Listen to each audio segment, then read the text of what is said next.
মহান ঘোষক শহীদ প্রেসিডেন্ট জিয়াউর রহমানের আদর্শে গড়া বাংলাদেশ জাতীয়তাবাদী দল, বিএনপির অঙ্গ সংগঠন বাংলাদেশ জাতীয়তাবাদী আইনজীবী ফোরাম কর্তৃক মনোনীত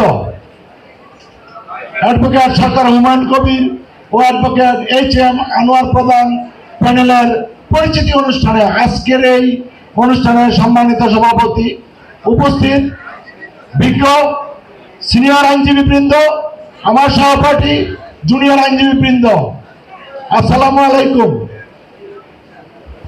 প্রিয় আইনজীবীবৃন্দ, আমরা আজকে কি ভালো আছি না খারাপ আছি? আমার মনে হয় আমরা অনেকদিন পরে একটা নির্বাচনী আমেজে আসছি। আমার ভোট আমি দিব, আমার মন মতো মনোনীত প্রার্থীকে দিব, যে জিনিসটা আগে ছিল না। প্রিয় আইনজীবী বন্ধুগণ, আমি আপনাদের কাছে একটা বিনীত অনুরোধ রাখতেছি। এই নারায়ণগঞ্জ জেলা আইনজীবী সমিতিতে ভোটের আমেজটা উঠে গিয়েছিল, এটা যেহেতু ফিরে আসছে, আমরা অ্যাডভোকেট সরকার হুমায়ুন কবির এবং এইচ.এম. আনোয়ার প্রধানের প্যানেলের 70টি আসনে ভোট দিয়ে নারায়ণগঞ্জ আইনজীবী সমিতিকে আরো উন্নত মর্যাদায় নিয়ে যাওয়ার জন্য তাদেরকে ক্ষমতায় বসাবো।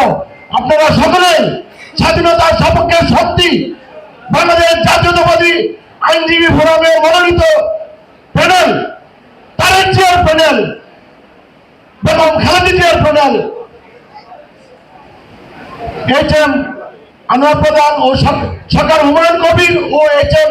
আনোয়ার প্রধান প্যানেলের একটি ভোটও আপনারা অন্যদিকে দেওয়ার চেষ্টা করবেন না। আপনারা বলে যাবেন না, স্বাধীনতার বিপক্ষে যাবেন না, নাহলে আবার আমরা আগের দিনে ফিরে যেতে হবে। আপনাদের কাছে বিনীত অনুরোধ, পুরো প্যানেলে আমরা ভোট দিতে চাই। সকলকে সম্পূর্ণ প্যানেলে ভোট দেওয়ার জন্য আহ্বান জানিয়ে আমি এখানে বক্তব্য শেষ করছি। ধন্যবাদ সবাইকে। এখন বক্তব্য রাখার জন্য আহ্বান করছি